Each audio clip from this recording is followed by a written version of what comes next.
भारत की कई ऐसी दास्तां हैं जो इतिहास के पन्नों में दर्ज हैं। भारत के इतिहास में एक ऐसी खूनी दास्तां भी है जिसमें अंग्रेजों के अत्याचार और भारतीयों के नरसंहार की दर्दनाक घटना है।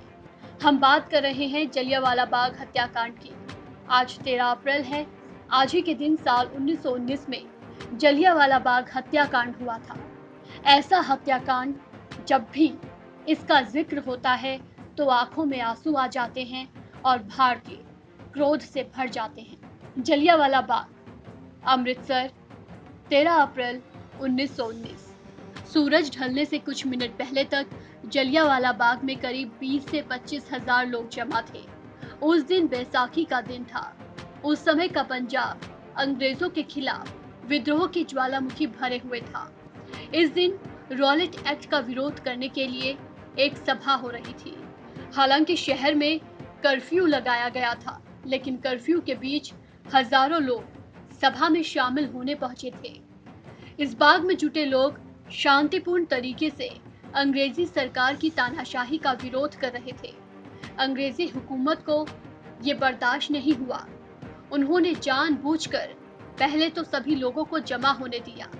उसके बाद जब सभा शुरू हुई तो सबक सिखाने के इरादे से ब्रिगेडियर जनरल रेजिनाल्ड डायर 90 सैनिकों के साथ वहां पहुंचा और लोगों को चेतावनी दिए बिना ही अंधाधुंध गोलियां चलाने का आदेश दे दिया।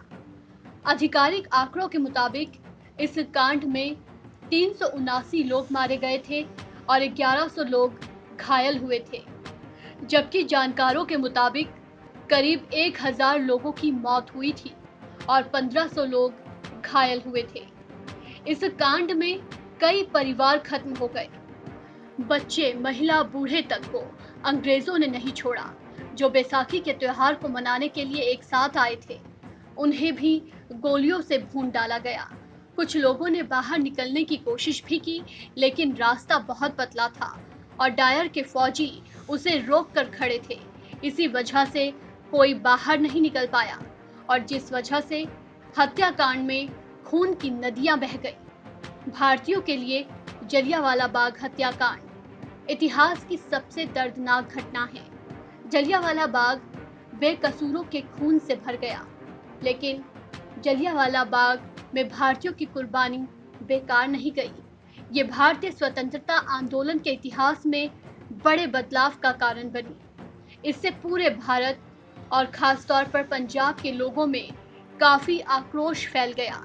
ब्रिटिश सरकार की क्रूरता गोलियों के निशान के रूप में बाग की दीवारों पर आज तक मौजूद है। जलियांवाला बाग हत्याकांड के बाद पंजाब में मार्शल लॉ लगा दिया गया।